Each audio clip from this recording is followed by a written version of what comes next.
probably get started. It's 5:57. Brandon's not coming, right? All right. Stand for the Pledge of Allegiance. Pledge of allegiance to the flag of the United States of America and to the republic for which it stands, one nation, under God, indivisible, with liberty and justice for all. All right. Sorry. Then I called this meeting to order at 5:57. Oh, yeah. All right. So, sorry about the change in time and everything, but we needed to get a meeting done before the end of the year, and Bill was sick over here last time, so you're all better now, all mended up. I'm on the road to recovery. All right. And Joel wasn't going to be able to make last meeting either, so. So we are approving minutes from November 26th. You did have a chance to read them all, correct? All right, so I will make a motion that we approve minutes from November 26th as written. A second. All in favor?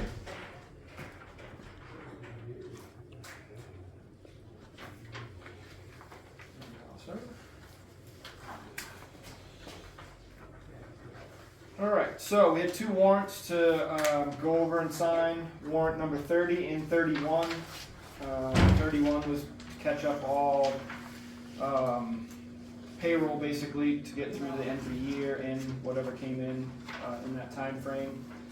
So checks 15,800 through 15,824 on a total of $159,727.54. Receipts of 1016 through 1227 for a total of $323,263.43. Percent of real estate taxes collected year to date for 2023 is still at 95%, and for 2024 we are at 68% already. Does anyone have anything for open session?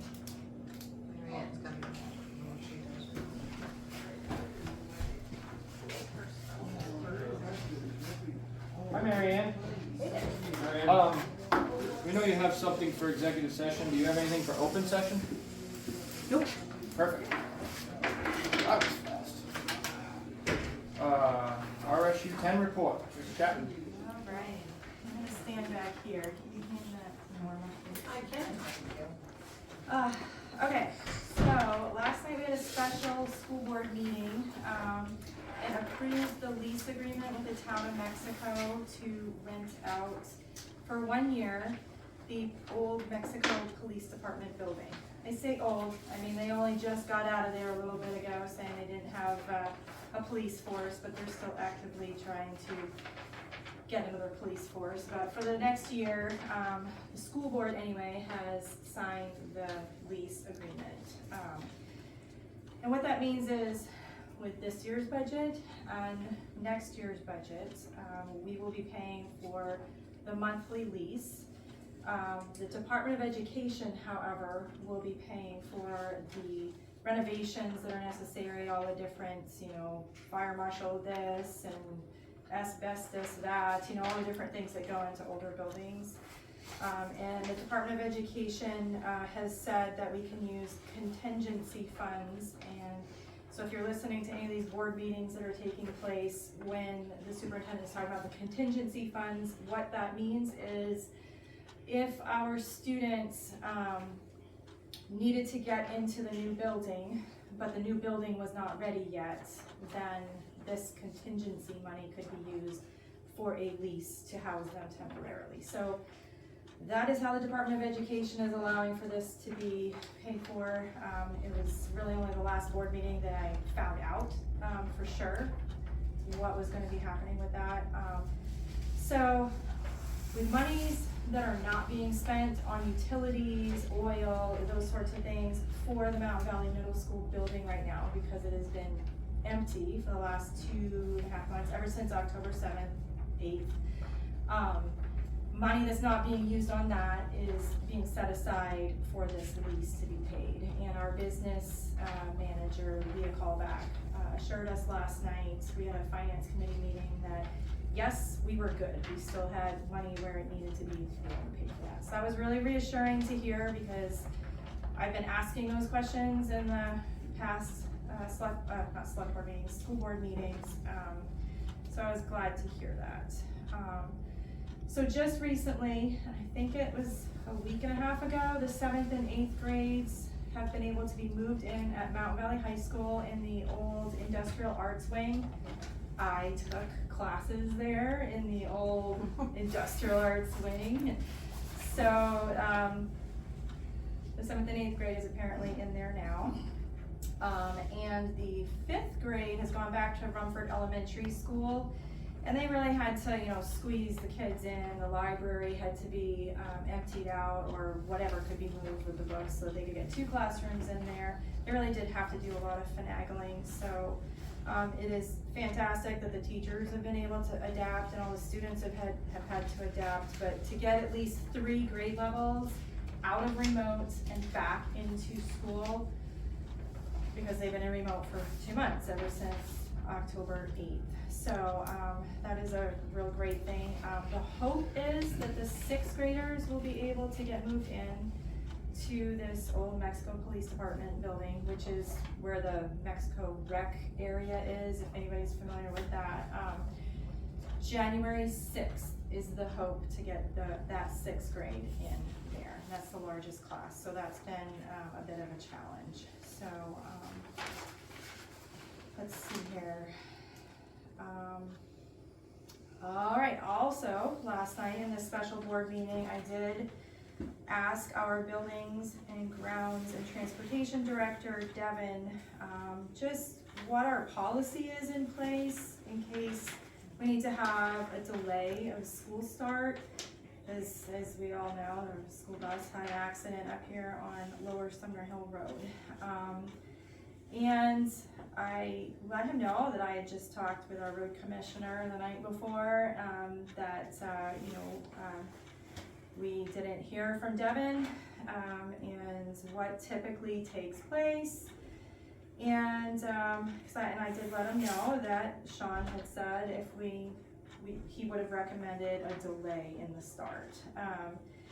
And so what Devin has said is that, though he did call Sean last week when there was a delay last week, but that was the only time he had ever called Sean and spoken with him about a delay. And I said, well, I was aware that when we had another employee working here in the Mazinskit region, that he had been in touch with the different road commissioners and maybe there was an open door of communication. And I did encourage Devin, our building and grounds and transportation director, to please consider opening that communication line with our road commissioners.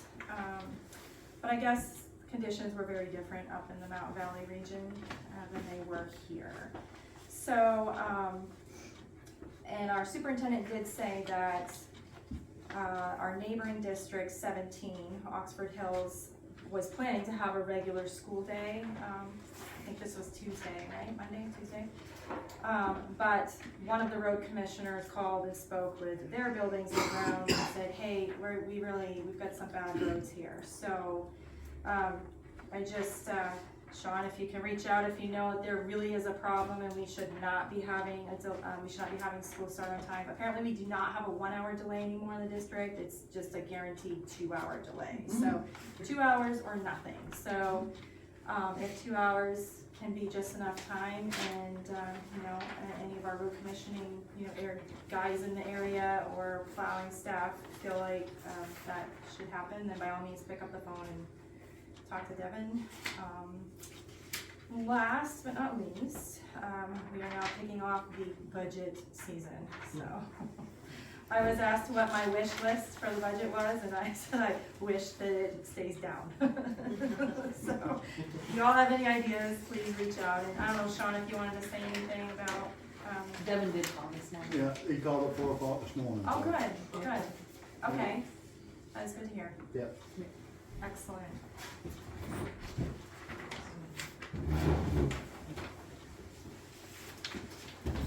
So you guys have a plan for the future? Well, it probably was a little bit of both of us. Probably I should have called and said that things were really It's hard, bad. because you don't really know. Yeah, You're in bed. Some Right. people out on the roads. Sure. But I mean, just moving forward, or whatever, you know, Right, I mean, right. that bus could have followed a sanding truck down the hill and still. Oh, that's right, we had a big, it came in and rained hard about 5:30, because that was all done. Yeah. And it rained really hard and it just washed it right off. Yeah. And then you just gotta start all over again. And that takes time. Okay. How much damage to the bus? Not bad. Oh. They just dented the bottom in, I think, and, they had to break one window to get the girl out, I think. And that was it, but she took it like a champ. Didn't bother Really? it. Nice. Yeah. Should you be talking to Jeremy if Jeremy's got his crew out? And Oh, we do, we do. Okay. Oh, absolutely. Like early in the morning? Yeah, yep. So did you talk to Ben today at all, or? I did, Jeremy was gone. Jeremy's good. Yep. Jeremy, he listens to Jeremy when he does me. Right, because that was one of Ben's roads, correct? Yes, That he does? yes. So, for those of you who don't know, we have two separate contractors doing different parts of the town, so. Right. Cool. Planning board report, Jeffrey Kuhn. Alright. Good evening. We received a notification that there was a really nice driveway entrance built onto Arthur Allen Road with a big sign that said that a new mobile home was going to be coming in. Our CEO reached out to the folks that are bringing that in, and they were notified that the driveway permit needs to come in and the building notification needs to come in. So it sounds like that's moving forward in a good way. Notifications going out to a mobile home on Greenwoods Road that doesn't have a building notification, just so I can get that in. On Main Street, there's another building notification that has been discussed with the owner, and they agreed that they're going to start putting that in shortly here. A notification or re-notification was sent out to that complaint that was received on Butterfield Road for the rubbish and the excessive vehicles. First one, I guess, has been returned to the town, so the one will be going out here shortly, if not already. And the CEO's in contact with the folks at the mobile home park.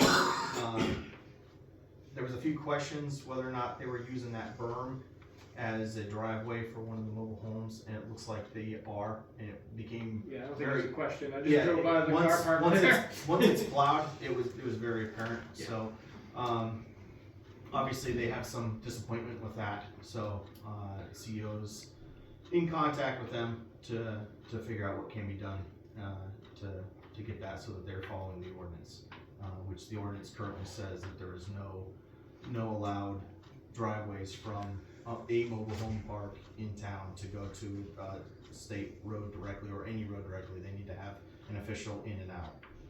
So that's kind of, until we have more information, that's kind of where we're at there. And town office and the CEO are in contact about getting the building notifications at the mobile home park squared away. A few of the identification numbers are missing, and following up to get a successful conclusion on that as well. And let's see if I forget anything. Some emails have gone back and forth about Pleasant Pond.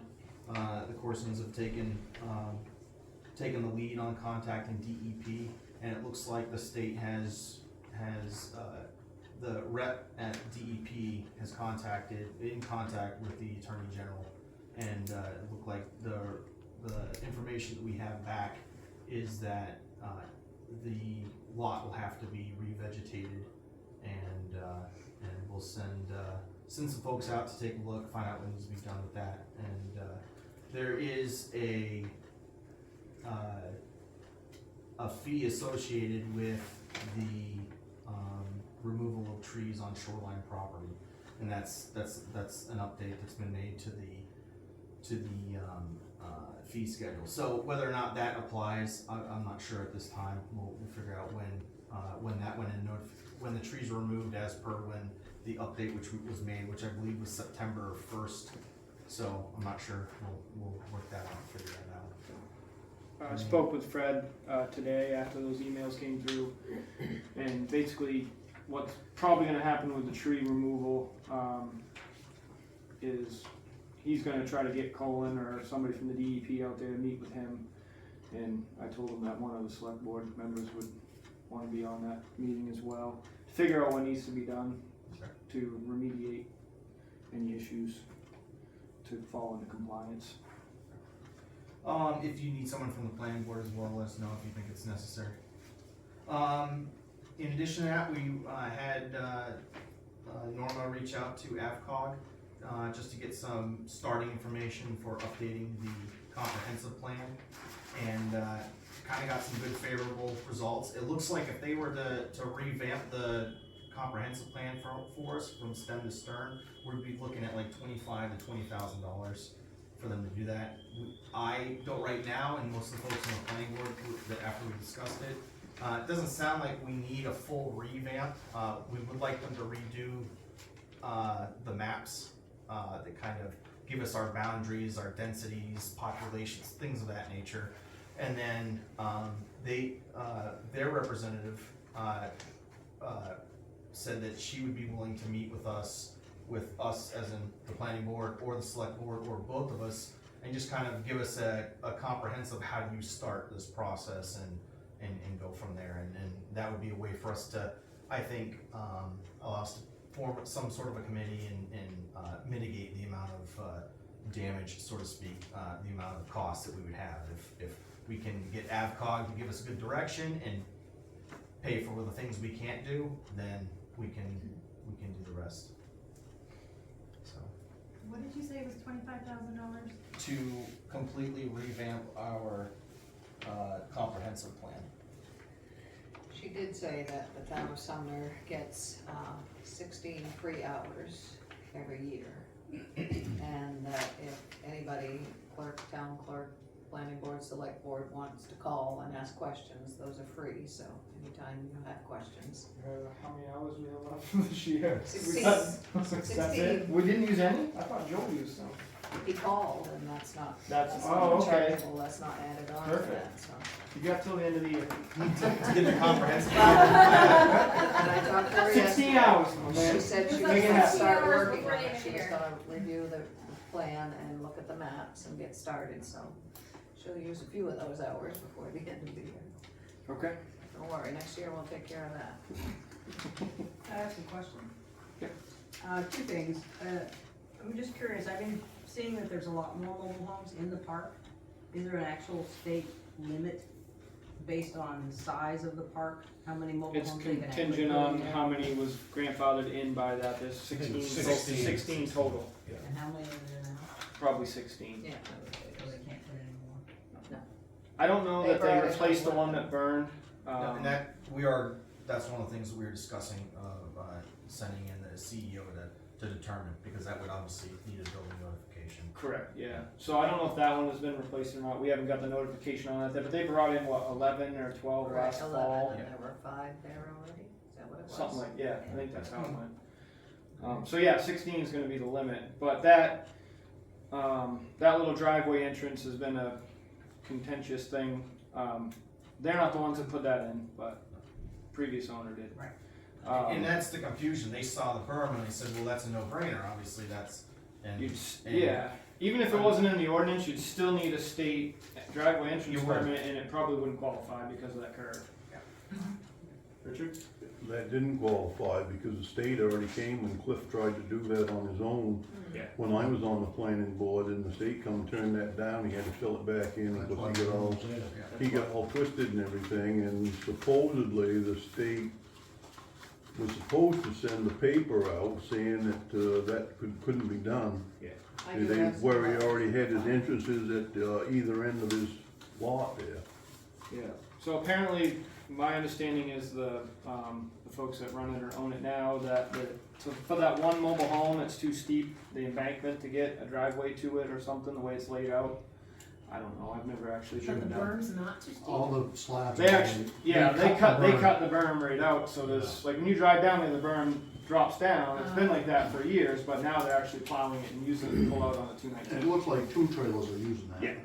Yeah, so, their argument, I guess, with Normal was that they bought it this way, that makes it okay. Like, well, you need to go back to who you bought it from, and It was either, Go ahead. it was either disclosed or it wasn't. I did call the DOT today and asked her if she had any record of any driveway entrance permit for that spot. And she had a few things, but one was rescinded, and the other, she's sending it all to me tomorrow, so. Yeah, okay. That will give us more information hopefully, but I can't Another find question. anything. I'm sorry. No, go right ahead. About the comprehensive plan, so I think the two people that are left on it is Ed and myself. We were on the original committee. And I don't know if there's anybody else, I can't remember now who was on it, but Ed Hinshaw, yourself, Martha Elkin, Lana Pratt, Pamela Farrer, Mary Colangelo, Joel Babb, William Harrington, James McCarthy, Clifford McNeil, Clayton Schneider, Phyllis Schneider. Those were all the folks that were on it at the time. no one, so. We have one person who's interested, possibly two. But I'd be willing to sit with the group, because it was like an 8-year process for us to get it approved the first time. And so if there's any questions that the group might have, go ahead. Maybe it is worth the That'd be 25 grand? That's what I just heard, the 8 years of 25 grand. Sorry, that's just how my mind works. So when we did it, there was the planning office. There was a planning office, and then with the restructuring of the state government, that went away. Is there actually somebody who is charged with doing comprehensive plans anymore? I Or is it now goes to believe the they're they went to talking Ed? about bringing that planning department back, but I don't think it's happened yet. Right. So it's probably not gonna happen in 16 hours. Jeff. No. Well, if I take 8 years times 16, maybe. We might get it done, yeah. Once you hit 16 hours, you stop. I'd be willing. And I may even have some of the resource materials still, because we did, beginning with Habitat, there were a bunch of things at the state level that we went through and to do some of the charts. Anyways, that's all I have. Thank you very much. So it sounds like that's gonna be a longer process than just update, a quick update, but we'll do whatever we have to do, so. Mr. Doug had a report for last meeting. He just said that all is well. They were getting new tires on the tanker, tomorrow, which would, I guess, would have been December 5th. And they will be doing some training with Paris Fire Department. So, everything is going well. Mr. Corson? Yeah, not much road work going on right now. Right. We've just been pretty busy with the storms. I have got a lot of complaints on Ben's side. I just don't think he's getting out there at a timely manner. He's gotta get out a little earlier. And I spoke with Jeremy today, and he was gonna confront Ben. Yeah. We had a road committee meeting last night, and we have decided to grind the whole length of Bonnie Road, and from 219 to the part that I ripped up on Gammon Road. We're gonna grind that piece too. And it's gonna be done in early spring. Nice. And we also,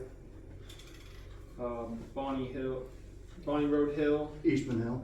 yeah, and also Fields Hill, the riprap and the ditch on that That's right. Yep. was also Using the voted rest on. of the FEMA money. Using the rest of the FEMA money, not coming out of any of the budgets, so, Yep. yeah. And we have money left over in the budget this year to take care of the grinding. Well, it's In this budget here. It will be covered with this budget. Yep.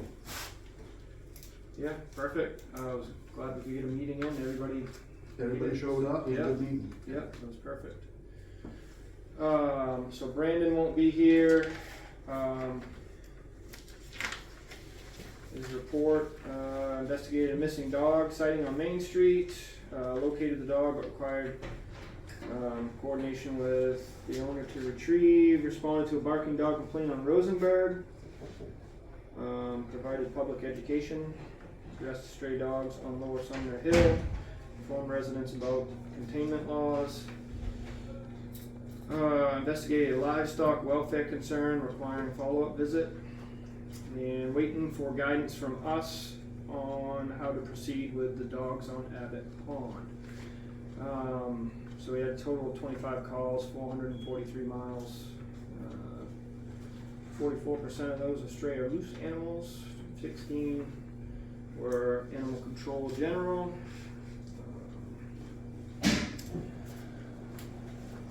So resolutions, monitoring situation handled by the 24%, handled over the phone 20%, resolved on scene 12%, unable to locate 20%. Who's missing 20% of it out? Could have been a cat. Oh, that's close. Follow-up required 8%. Other education transfer, no action return, 16%. So Brandon called me last week. He was looking for some guidance on how we wanted to proceed. I haven't had a chance to talk with you about it, Bill, or message you. So Abbott Pond, there was 4 missing puppies. He was trying to get the last one. He finally caught the last one at a neighboring house down the road on Reading Road. Whoever's yard he was using, I forgot the man's name, to trap the dog, was willing to buy this puppy from the owner for the $200 he's trying to get from his dogs, I guess. So that was still going to leave 3 dogs, plus he has 4. And one may or may not be pregnant again. So state law, I didn't realize this, but state law is if you have more than 4 adult dogs, you're considered a kennel or a animal or you're a shelter. So the puppies that he has, he's barely in compliance now because those puppies aren't quite 6 months old yet. As of 1st of January, those puppies are going to be 6 months old. He will technically have 7 adult dogs, and he would need breeder status, etc., etc. So our only real course of action is through our ordinances is to essentially fine him on a daily basis for being in violation of our ordinance. That being said, with different conversations with the DA on, so there's 2 ways you can handle it. On the 1st of January, he'll be in violation of state law because he will be a breeder, etc. That only has so many teeth to it and has to be prosecuted through the DA's office. As we've come to find out about the DA's office, so that's no cost to the town. The other one would be that we, go after him civilly, I guess, or as a town because he's in violation of our ordinances, which technically has more teeth. But in talking to Brandon and his conversations with the DA, this gentleman may very well be exempt from prosecution anyways. So, my gut is, and Bill, you can chime in, is that we just go with the state violations and let those do whatever they're gonna do and let the DA's office handle it. Yeah, let it play out. And Nothing will probably happen, right, but still, at least it's been addressed. it's been something. Yeah. The dogs are gonna continue to get out. He says that he's provided him with stakes and various things to keep these dogs contained, and there's no reason that they shouldn't be. Are they up on their shots and everything? Do we know any of that? Probably not the puppies. I don't know about the breeding. There's someone got bit this summer on a dirt bike going through there too. So I just wondered, Yeah. has anything been pushed on that? I don't. He's given him multiple citations, and he was going to go up and give him another. He's like, I just want some direction. He didn't know which way to go. Can't you call an animal rescue to come and take those away from him? I would assume that with the amount of as thorough as Brandon is, I would guess if he could, he would already done it and have them removed. I said, it sounds like these dogs. He's like, they need to be removed from the property. This gentleman's not capable of taking care of them. But Is that why they wouldn't prosecute him? Yeah. yeah, I don't think the capacity's there. No. So, unfortunately, it's too bad for the dogs, Mm-hmm. really more than anything. So that was my thoughts on it. I didn't bother Joel with any of that information for the most part. I think I gave him a brief overview of it, but tried not to bug him. Does this guy own this house that's living there? I don't know. I I have no think it idea. was his mother's house. Cause I heard somebody else had already bought it. Yeah, I don't know if that. Yeah, no, I've floated the idea that you're pondering now too, and I don't know. So this is the house up behind Jerry what Gillis. used to be Jerry Gillis. So that's the ACO report. I will probably just have Brandon tell him to continue with what state violations are being made, and I mean, we may have more puppies here in a few Maybe months we anyways. suggest that he, voluntarily, gives those dogs up. I think that's been attempted. It has been. Yes. I believe it It has. has been. Yeah. He And wants to he's, sell them. he wants to but sell not them Getting to- enough money. Oh. yeah. Yeah, I mean, Brandon had homes for 4 of them, right? Yeah, he had helped homes get for 4 of some. them rehomed, and yeah, I guess this guy was not willing to budge on the $200 a puppy or whatever. That's a hard sell. I don't know if you guys have. I don't pay for puppies, so Especially as they get older. it just gets harder and harder. I mean, this isn't registered stock, right? I mean, Oh, but you pay Yeah, for a no. cow, but not a puppy. absolutely. It's not as round a pound to eat the cow. I mean, you drive by and I got a dog hanging You're from just my skid cruel. steer, it's probably not gonna go well for me, but, yes.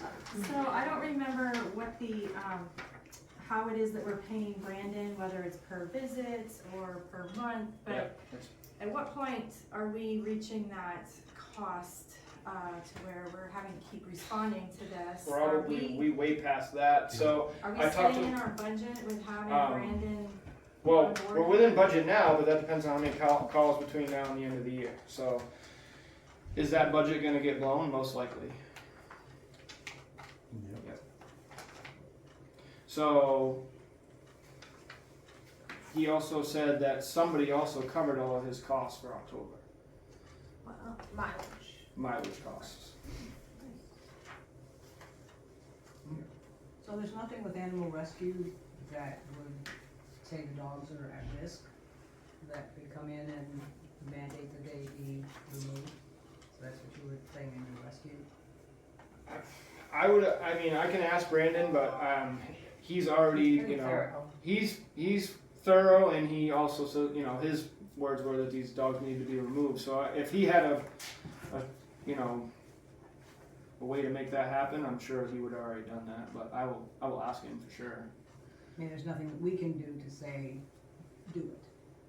I mean, to actually remove it. We don't have the authority. I don't think so. I don't think we have the ordinance, but even if we did, it would still have to go to litigation too. We couldn't just go in there and seize them on any. Yeah. So, that's that one.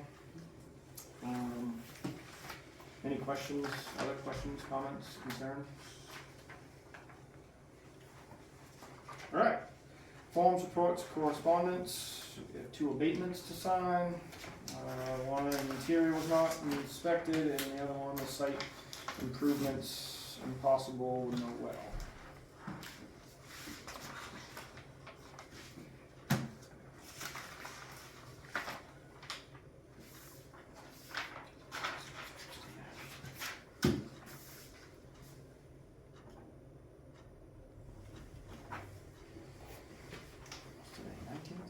Yes. Yes.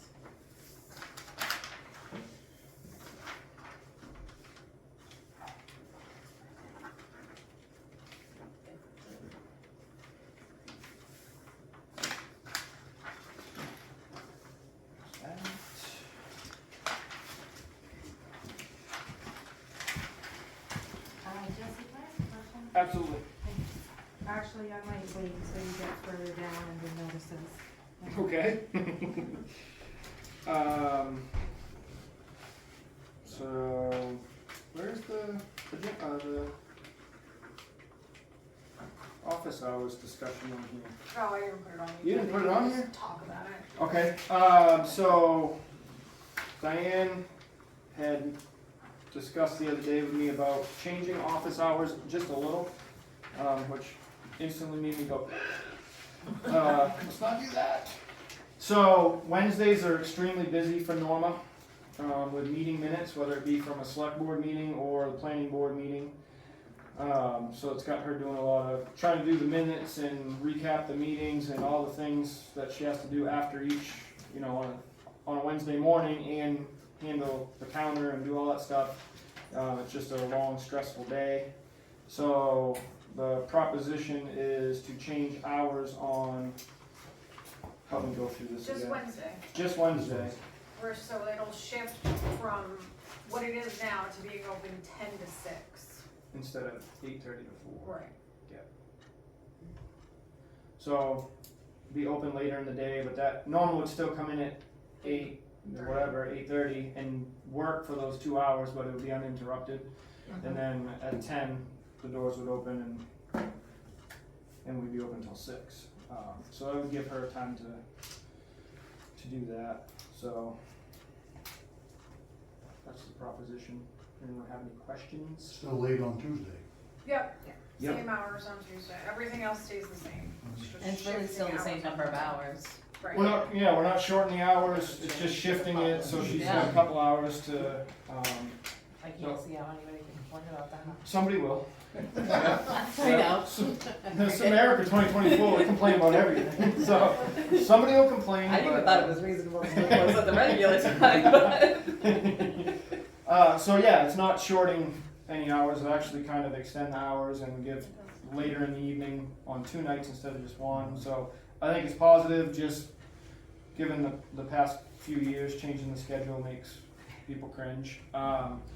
So, I mean, I'm for it, but that was my only concern was, someone showing up the first week of January on Wednesday morning at 8 o'clock and the door's locked, or 8:30, because it's gonna happen. No matter if we put it out in email, put it on the website, watch Facebook, it's still gonna happen. Well, nice thing is on January 1st, there isn't, we aren't open. That's right. That's right. We got one extra. So we do have some time to Get people away. put the notice on the door and get notice out. We got a couple of weeks realistically, so I that's positive. What do you got for feedback, Mr. Bill? I went over that with Diane, I see no problem with it. So it makes sense. It does to me. So, and you two are both good with it, right? I mean, it was your brainchild, so you guys good. Yeah, I'll put it on the door, on the sign, on the website, and send out an email. I do electronic sign. Work on the comprehensive plan first. That's right. So I make a motion that we adjust the hours on Wednesday to be open from 10 to 6 instead of our usual 8:30 to 4. I'll second that. All in favor? Alright. Just upset a handful of people, that's alright. Let's see, Take a pill. what's that? Don't take a pill. Get over it. I got pretty thick skin, so I just tell everybody to call me. When Sean's getting complaints, I tell him Don't to look stop. it by your hand. I know, right? You ought to see my forearm. It's been a rough one, but when Eric Austin was on the planning board, I said, if you're not gonna be very smart, you better be tough. And he was like, that's not how that goes, right? I was like, no. He's like, no. If you're gonna be stupid, you better be tough. I was like, that's a significant difference. You might not realize it. But. So the town office will be closed December 24th and 5th, obviously, for Christmas, and December 31st and January 1st for New Year's. We do have 2 interested parties for the Board of Appeals. I can actually probably add one to that. Who did you have again? You had, Richard Freno and Kristen Shute. okay. And I did talk to Eric Austin about it, and he said that he would be willing to do it. You have a, My question, I might have misheard, a conversation was taking place at the last planning board meeting, but our CEO did turn to 2 of the members on the planning board and asked if they had gotten their training done. And I thought it was in reference to this, being on Board of Appeals, but did I mishear that? Because it's a general training for planning board and planning so Board it's of not 2 planning board members They cannot for, be.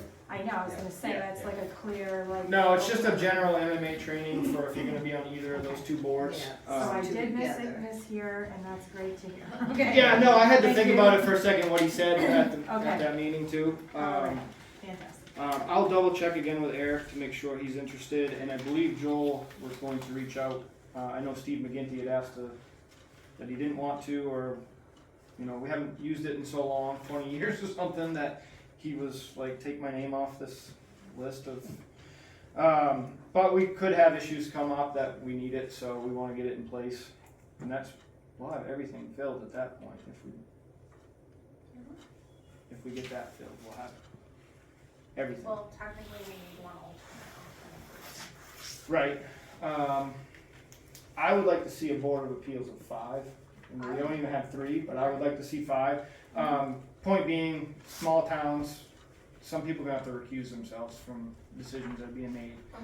You know what I mean? So, you know, it would be nice if we had 5 people, so if we had to, you know, somebody had to recuse themselves because they're friends or family with a discussion or situation. Nominate Richard Estes. You could do that, Richard. It's only Board of Appeals. Board of Appeals, I mean, the last time they needed it was 2004. I mean, you got that kind of time? Can we get a second? Can we get a second on that nomination? So I'm gonna put you on the list. So if we can get 5 members, I think that would be. Planning board. I was on that one. You wanna be on the planning board again? I had a few beers. heard that, he said yes. That's what he said? No, I didn't. No, I didn't. He was really quick about that one. He didn't say that about the Board of Appeals, but he did on that one. I'll settle for the Board of Appeals, but if you wanna be an alternate on the planning board, I'm with that too. So obviously, the planning board still has one opening for an alternate. Looking for members for the comprehensive plan, which we've already discussed. It looks like that is it. We're gonna move to an executive session. Does anyone have anything else that they thought of while we were sitting here for open session or a topic discussed? I'd just like to, I've been getting communication from GWI, I mean, I think people have noticed that the hut is up and running. There will be soon, marketing information that's coming around, postcards, posters, Yep. communications to go to people, so. Yeah, I talked to they are using my lot as a, whatever, staging area or whatnot, so I was talking to the, one of the guys while I was plowing it the other day for him, and he said that they wanted to have Lower Sumner Hill, around the pond, all the way out Reading, Valley Road, and I believe Fields Hill. They were hoping to be able to start sending those flyers out by the end of the month to have those on. But at that point,